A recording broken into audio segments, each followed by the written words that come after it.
Ukrainians depending on S-300 SAM systems to stymie Russians. Early deployment of S-300 anti-aircraft systems has helped the Ukrainians keep Russian aircraft in check. The surface-to-air missile systems were judiciously dispersed around Ukraine before the war started and have helped deny the Russians complete air superiority so far. The Ukrainian Air Force is limited in the number of fighter interceptors it can fly, so friendly forces depend on surface-to-air missiles to defend against Russian strike aircraft. S-300s are moved like chess pieces.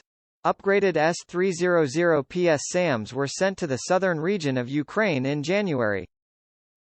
Sensing an attack by the Russians from Crimea, the deployment was prescient and likely bought the Ukrainians time defending the south. The Ukrainian military only has about 100 S-300 launchers in total, so the friendly forces had to make difficult decisions on where to deploy them. The Ukrainians also redeployed a battalion of S-300s on February 11 to the Donbas region expecting a gnarly fight there. This unit is part of the 160th Air Defense Missile Brigade and was moved from the Odessa region. Has the S-300 been successful against the Russians? An unconfirmed report on social media said that the Ukrainian Ministry of Defense used an S-300 SAM system to take out 2 Russian Su-35 fighters on March 1. But the Russians are experienced at defeating it. Unfortunately, the S-300 system is old, and Russian military planners and Air Force pilots are aware that anti-radiation missiles from Russian strike airplanes can take out the SAM sites. Russian electronic warfare tactics can also confuse, blind, and spoof the S-300. Russian Defense Ministry spokesperson Igor Konashenkov said that Russia early in the war had eliminated 38 anti-aircraft missile systems of air defense S-300s and their radar stations. While this may be Russian propaganda, it shows that Russians knew the Ukrainian S-300s would be important targets to destroy in order to establish air superiority. S-300 needs to defend against missiles too. Russia has also used short-range and medium-range ballistic missiles and cruise missiles at urban targets, and the S-300 has some capability to defend against these incoming bogies. Specifications.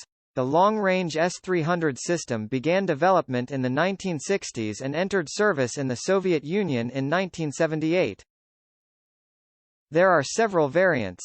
The S-300 launcher is usually mounted on a heavy Mosh 7910 truck. Later variants of the S-300 have a range of up to 93 miles. But the older Ukrainian S-300s have a much shorter range, around 50 to 60 miles. Another S-300 variant can be towed into place rather than being attached to a truck. The system can engage multiple targets at the same time. The high fragmentation warhead is 315 pounds with 3 different types of missiles that have a top speed of Mach 10. The Ukrainian version of S-300s have mass and multi-layer coverage from incoming targets. American Patriot PAC-3 Defenders are not an option. Last autumn, sensing a Russian invasion that would overwhelm Ukrainian anti-aircraft systems, Defense Minister Alexei Reznikov requested the United States send Patriot PAC-3 missile defenders to Kyiv. The Ukrainians were worried that the Russians would attack important infrastructures such as radars, command and control centers, and airfield runways. But Patriots are expensive and costly to maintain. The Ukrainians did not have the time to be trained on the complex system. The PAC-3 could not be integrated into existing Ukrainian radar systems. Thus, they knew they were going to have to depend on the S-300 to survive a Russian attack. Ukraine has done a commendable job at air defense so far in the war against Russia. While the Russians have bragged about eliminating dozens of S-300s, that is probably wishful thinking. The S-300 is helping Ukraine contest the airspace. Time will tell if Ukrainian air defenses can still do the job. The S-300 will be pivotal in making sure that air defenses continue to knock out enemy airplanes. Russia's advance in Ukraine had slowed to a stop outside Kyiv in the face of logistics and fuel shortages, while Ukraine had used creative solutions to defend their country, a senior defense official told journalists early Feb. 27, including reportedly using a drone to destroy a Russian mechanized column. Still, heavy fighting continued in the second city of Kharkiv. Russian naval assets positioned near Odessa, and a siege approach had begun on the city of Chernihiv, northeast of Kyiv, raising the prospect of more civilian deaths, the Defense Department reported.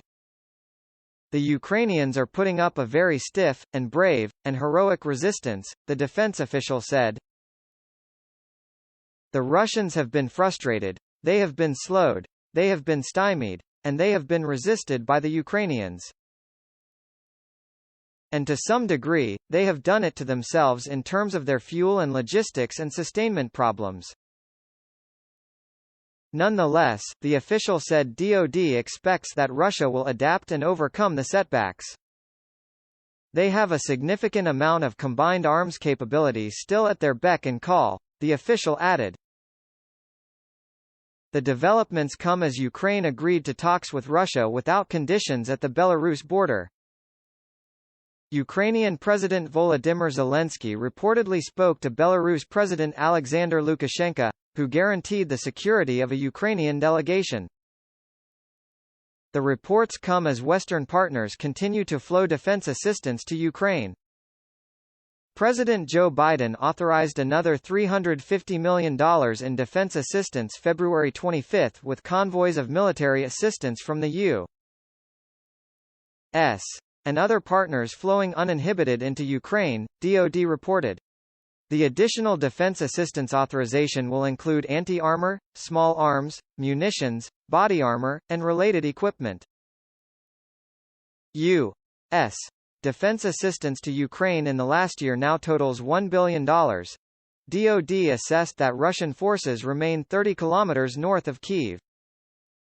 The Ukrainian armed forces claimed as of February 27 to have destroyed 146 Russian tanks, 27 airplanes, 26 helicopters, 706 armored combat vehicles, 49 artillery pieces, and an anti-missile aircraft system, and counted 4,300 Russian soldiers dead and nearly 200 taken as prisoner.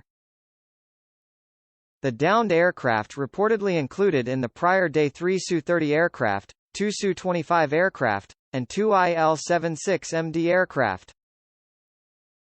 Ukraine reported 210 Ukrainian deaths and 1,100 wounded with no distinction between military and civilian, according to information provided by a Ukrainian defense official to Air Force magazine. DoD now reports the Russian siege on Chernihiv has included rocket fire into the city, increasing the likelihood of destroying civilian infrastructure and deaths of civilians. The Ukrainian Defense Ministry reports that it is documenting Russian war crimes to include attacks on 2 civilian vessels in the Black Sea approaching Ukraine, shelling that hit kindergarten classrooms and orphanages, firing on ambulance crews in Zaporizhia and Kyiv, hospitals under fire, and heightened radiation levels from the Chernobyl exclusion zone after the Russian military took control of the nuclear power plant, holding 92 hostages. We are collecting these and other materials, which we will immediately transfer to The Hague, read a statement from the Ukrainian Defense Ministry. The Russian Ministry of Defense's website has been down since at least the second day of the invasion. Despite a stalled advance on the capital of Kyiv, the Defense Department said Feb. 27 Russia had committed inside Ukraine about two-thirds of the forces it had amassed. Initial estimates said Russia had prepared up to 190,000 troops for the invasion. Russia also has made new amphibious landings potentially involving thousands of naval infantry from the Sea of Azov, and is now moving forces from Crimea northeast toward the city of Mariupol, near the disputed Donbass region, where Russian President Vladimir Putin invaded with a force that he called peacekeepers. Feb. 21. Airspace still contested. Initial strikes targeted airfields where Ukrainian Air Force MiG-29s, Su-27S, and L-39s operated, and where S-300 long-range surface-to-air missile systems are based, reported Aviation Week, citing the Ukraine Ministry of Defense. DoD now counts more than 320 ballistic and cruise missile strikes on Ukrainian territory, but said that Ukrainian air defense systems remain operational. Airspace is still contested, the official said, noting Russia has not achieved air superiority. Ukrainian air missile defense systems are still working, and Ukraine has aircraft in the air, though they have been degraded by strikes. Defense Secretary Lloyd J. Austin III spoke to his Ukrainian counterpart, Defense Minister Alexei Reznikov, on February 24, promising continued U.S. support for Ukraine's territorial integrity and defense assistance. Zelensky in an early February 25 statement praised sanctions imposed by the U.S. and European allies against Russia, but he said the sanctions were not stopping the Russian onslaught in his country, calling for more defense assistance and stiffer sanctions, to include removing Russia from the international banking system SWIFT. As of February 26, reports indicated that President Biden was seriously weighing the measure. Following a February 25 call with Biden, Zelensky applauded U.S. support in a tweet. White House Press Secretary Jen Psaki then announced new sanctions on Putin and Russian Foreign Minister Sergei Lavrov.